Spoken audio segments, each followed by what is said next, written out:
Marie Brennan, comment avez-vous fait le choix? Alors, vous avez dit que vous aviez énormément de matière, mais à un moment, vous devez faire un choix sur ce qui est quand même utile pour vous au niveau de la recherche historique. Comment avez-vous fait ce choix?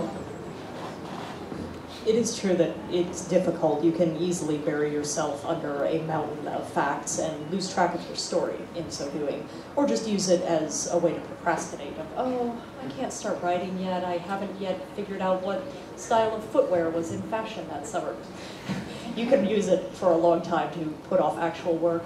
And for me, what it was is that I had a fairly clear idea of what the story I wanted to tell was, and so by holding on to that, I could figure out what details needed to be brought in and what didn't. And there was a certain amount of, I could steer my story towards things that I thought were particularly cool and make a reason to have them in the story.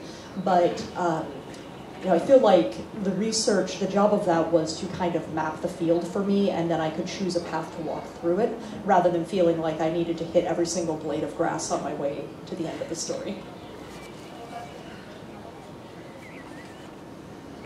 Alors c'est vrai que c'est assez difficile parce qu'on a très vite fait d'être enterré sous tout un tas de documentation et de perdre complètement son histoire.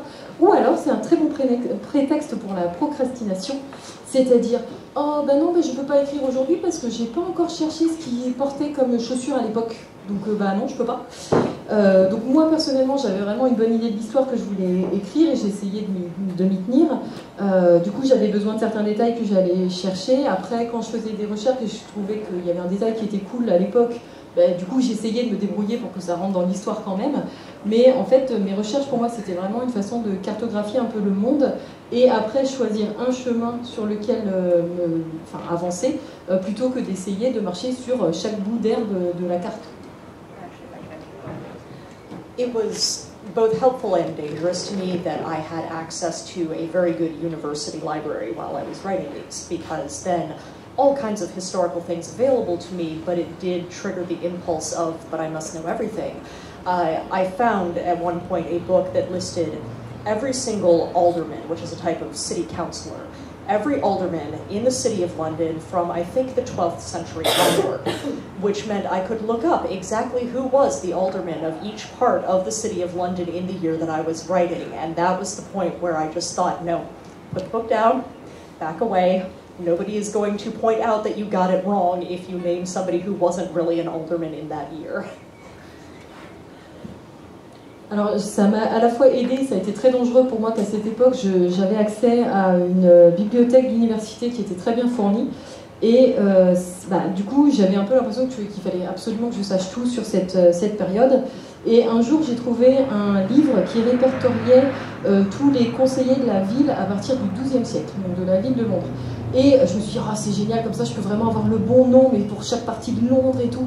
Là je me suis dit, non, je vais m'arrêter là, personne ne saura si je n'ai pas le bon nom de conseiller. Il y a un moment, il faut aussi savoir s'arrêter. Jean-Laurent Del Socorro, pour Boudica, est-ce que vous avez utilisé des sources romaines, enfin des récits latins? Est-ce que vous avez parlé d'archéologie? Comment vous avez travaillé du coup? Est-ce qu'il y a des thèses, je ne sais pas, sur Boudica? Alors il y a quelques textes universitaires, donc de sources anglaises. Les principales sources ont été romaines, il y en a deux, c'est les deux fois où elles sont citées, par Tacite et dans un autre texte qui est Agricola, de mémoire. Voilà, sur un récit qui donne en fait les éléments d'où elle apparaît, c'est-à-dire elle est déjà adulte, elle est déjà reine, donc à l'âge adulte, et le détail de pourquoi elle est à l'origine de cette révolte, à savoir qu'elle va être à la mort de son mari, son époux.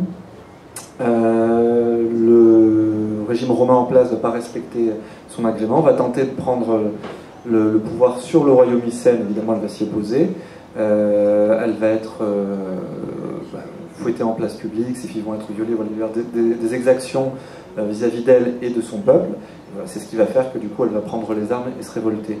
Donc on a ces éléments-là. En fait, on a la fin du récit qui est plutôt convergent, on a plutôt les éléments, même par rapport au fait d'armes militaires. Enfin, voilà, on peut retrouver un peu ce qui s'est passé, ce qu'elle a rasé, où elle a perdu, ainsi de suite. Mais finalement, il y a quand même une grosse hypothèse, c'est cette personne qui va arriver à la fin, de 1 à 20 ans, pour faire court, qui c'est? Et là, on s'est penché sur l'archéologie et certains spécialistes, notamment anglais, de la zone, qui ont vraiment vu comment ils vivaient, quelles étaient les ressources, qui ont émis un certain nombre d'hypothèses sur qui elle a pu être avant. Et il a fallu en fait que je prenne une de ces deux hypothèses, que je l'étire et que je la fasse valider par quelqu'un.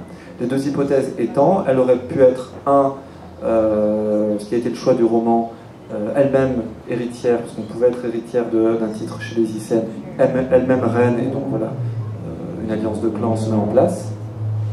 Ou elle aurait très bien pu être en fait soumise, enfin les Icènes sont soumis par un autre clan, elle est la prise de guerre, et pour justifier la prise, voilà, elle était soumise et mariée de force. Donc c'était des choix quand même radicalement différents, qui historiquement, personne ne peut affirmer ou confirmer l'un des deux, c'est peut-être une troisième voie en plus, c'est les deux qui sont là.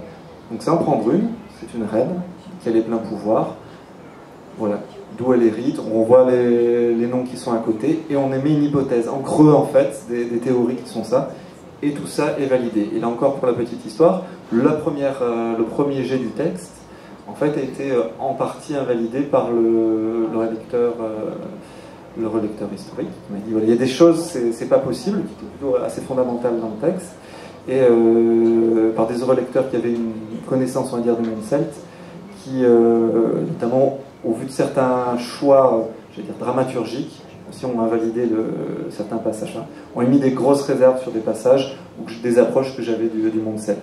Et là on revient à la copie. Donc oui, c'est très différent de mon roman précédent, parce qu'en fait c'est comment faire valider une théorie plausible par un historien, enfin là par un archéologue.